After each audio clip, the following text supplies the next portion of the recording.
Are you skeptical that cleaning your window air conditioner is truly worth your time? I did a deep clean of this window air conditioner, and I did a before and after test of wattage and temperature, and I couldn't believe the results. So I start the stopwatch, turn the AC on cool, fan on high, and set the temperature to as cold as it can go. The watts gradually keep going up and the temperature going down, and it doesn't reach equilibrium until about 8 minutes into it. After 8 minutes, it pretty much holds on to 54 degrees for the rest of the test, and the watts goes up to 1200 watts and stays there pretty steady. This yellow thermometer is very accurate, and I use it just to kind of check on that orange thermometer, make sure it's reading correctly. So after 25 minutes, it looks like we have 54 degrees and about 1200 watts. Let's go deep clean it and come back. I got this used several years ago, and I don't know if they ever deep cleaned it, and it's been sitting in storage, but then last summer I went to use it and it would short cycle when it got really hot outside, meaning it would turn on for a while and turn off, turn on and turn off. So I'll be excited to see if this fixes that. My next video will be how to deep clean this AC, so make sure you subscribe and turn on the notifications so you get notified when that comes out.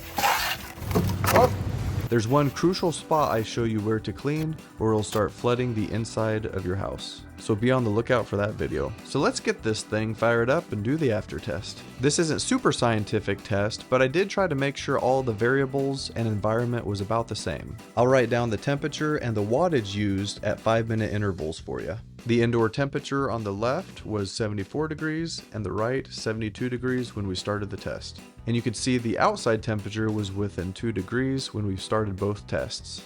While these are going, let's talk about electricity cost and how that impacts your wallet. Electricity on your bill will be sold to you in kilowatt hours, which means 1,000 watt hours.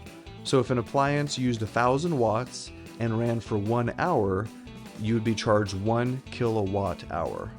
The average price for a kilowatt hour in the US is 13 cents.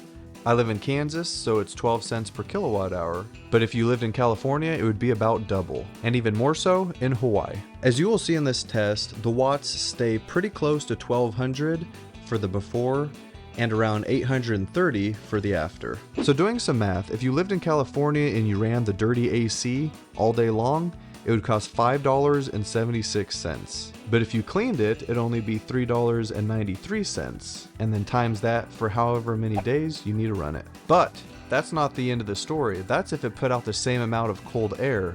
But you can see that cleaning it actually decreases your temperature coming out of your vents about 8 degrees.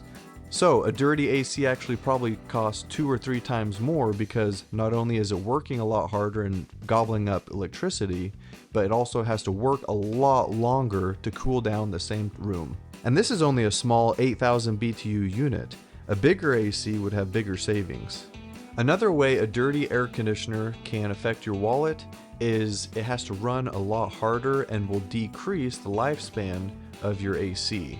This will cause you to have to buy a new air conditioner more often. So yes, it's worth your 30 minutes to go out and clean it. Just think of it as like making 75 bucks an hour while you do it. Even a clean window AC will never compare to the new extremely efficient inverter air conditioners, like this one I just did a video on. I have 4 reasons why I think I can convince you to buy one, and how it can pay for itself in just a few years. Or you can watch how I cleaned this AC. That's in the top right hand corner and in the description below.